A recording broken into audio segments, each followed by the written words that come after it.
харилцаа холбооны зохицуулахороо зөвлөж байна.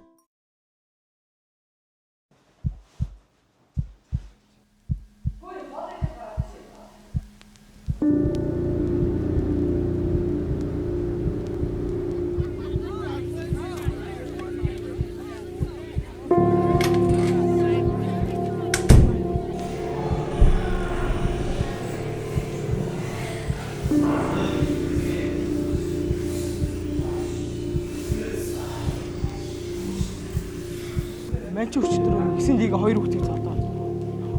Өчтөр 0. Одоо харчих.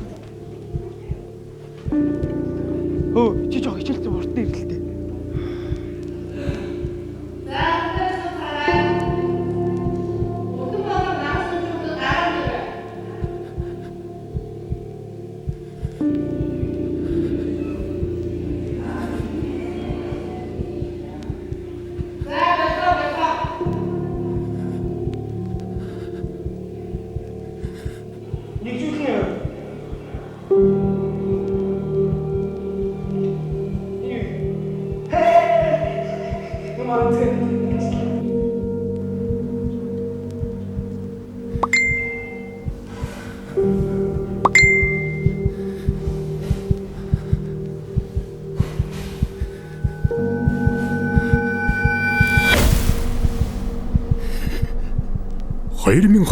оны 9-р сарын 1-ээс хэрэгжиж эхэлсэн хүүхэд хамгааллын тухай хуулийн шинжилсэн найруулгаар үе тэнгийн дээрлэхэлтийг хуульчилсан. Үе тэнгийн дээрлэхэлт гэдгийг нэг буюу хэд хэдэн хүүхэд нэг буюу хэд хэдэн хүүхдийг бие махбод сэтгэл санааны хувьд гэмтэх, зовоох, ялгуурлан гадуурхах, айлган сүрдүүлэх, занал хийлэх зорилготой түрэмгий зан үйлээ санаатаагаар удаа биеэр амаар болон цахим орчинд үйлдэхийг гэж заасан. Мөн хуулиар үе тэнгийн дээрлэхэд үйлдсэн хүүхдэд ганцаарчилсан сануулга өгөх, сэтгэл зүйн үйлчилгээ үзүүлэх болон дээрлэгсэн хүүхдээс нь уучлалт гуйлгах арга хэмжээг шат дараалан авахар заасан бөгөөд зөвхөн хүүхэд хариуцлага хүлээхгүй, харин хүүхдийн сэтгэл зүйн байдлыг үнэлж хүүхдийн төлөвшөлд нөлөөлөх сургалт үйл ажиллагаанд эцэг эхтэй хамт хамруулах зохицуулалтыг тусгасан байна.